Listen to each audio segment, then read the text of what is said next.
अकबर के महल में कई कीमती सजावट की वस्तुएं थी, लेकिन एक गुलदस्ते से अकबर को खास लगाव था। इस गुलदस्ते को अकबर हमेशा अपनी पलंग के पास रखते थे। एक दिन अचानक महाराज अकबर का कमरा साफ करते हुए उनके सेवक से वह गुलदस्ता टूट गया। सेवक ने घबराकर उस गुलदस्ते को जोड़ने की बहुत प्रयास किया, लेकिन नाकाम रहा। हार कर उसने टूटा गुलदस्ता कूड़ेदान में फेंक दिया और दुआ करने लगा कि राजा को इस बारे में कुछ पता न चले। कुछ देर बाद महाराज अकबर जब महल लौटे तो उन्होंने देखा कि उनका प्रिय गुलदस्ता अपनी जगह पर नहीं था। राजा ने सेवक से उस गुलदस्ते के बारे में पूछा तो सेवक डर के मारे कांपने लगा।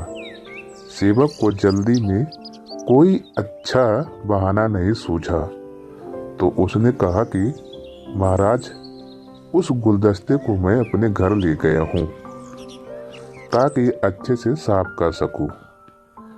यह सुनते ही अकबर बोले, मुझे तुरंत वो गुलदस्ता चाहिए। अब सेवक के पास बचने का कोई रास्ता नहीं था। सेवक ने महाराज अकबर को सच बता दिया कि वो गुलदस्ता टूट गया है। यह सुनकर राजा आग बबूला हो गए। क्रोध में राजा ने उस सेवक की फांसी की सजा सुना दी। राजा ने कहा, झूठ मैं बर्दाश्त नहीं कर सकता हूँ। जब गुलदस्ता टूट ही गया था तो झूठ बोलने की क्या जरूरत थी। अगले दिन इस घटना के बारे में जब सभा में जिक्र हुआ तो बीरबल ने इस बात का विरोध किया। बीरबल बोले कि झूठ हर व्यक्ति कभी न कभी बोलता है। किसी के झूठ बोलने से अगर कुछ बुरा या गलत नहीं होता तो झूठ बोलना गलत नहीं है। बीरबल के मुंह से ऐसे शब्द सुनकर अकबर उसी समय बीरबल पर भड़क गए। उन्होंने सभा में लोगों से पूछा कि कोई ऐसा है यहाँ जिसने झूठ बोला हो। सब ने राजा को कहा कि नहीं, वो झूठ नहीं बोलते। यह बात सुनते ही राजा ने बीरबल को राज्य से निकाल दिया। राज दरबार से निकलने के बाद बीरबल ने ठान ली कि वो इस बात को साबित करके रहेंगे कि हर व्यक्ति अपने जीवन में कभी न कभी झूठ बोलता है। बीरबल के दिमाग में एक तरकीब आई, जिसके बाद बीरबल सीधे सुनार के पास गए। उन्होंने जौहरी से सोने की गेहूं जैसी दिखने वाली वाली बनवाई और उसे लेकर महाराज अकबर की सभा में पहुंच गए।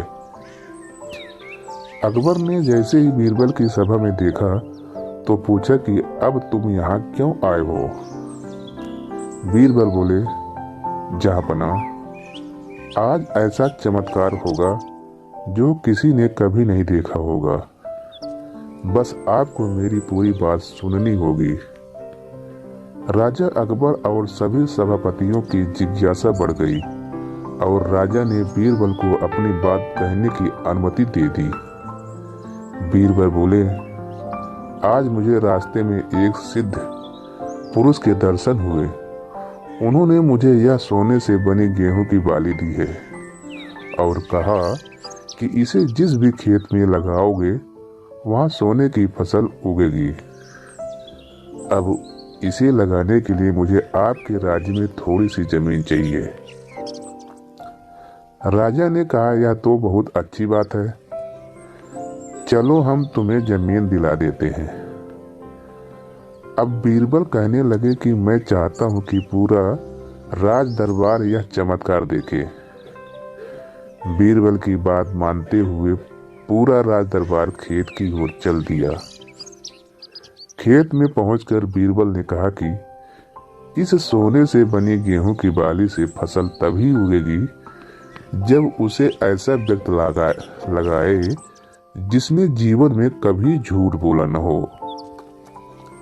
बीरबल की बात सुनकर सभी दरबारियों खामोश हो गए और कोई भी गेहूं की बाली लगाने के लिए तैयार नहीं हुआ। राजा अकबर बोले कि क्या राज दरबार में कोई ऐसा व्यक्ति नहीं है जिसने अपने जीवन में कभी झूठ न बोला हो।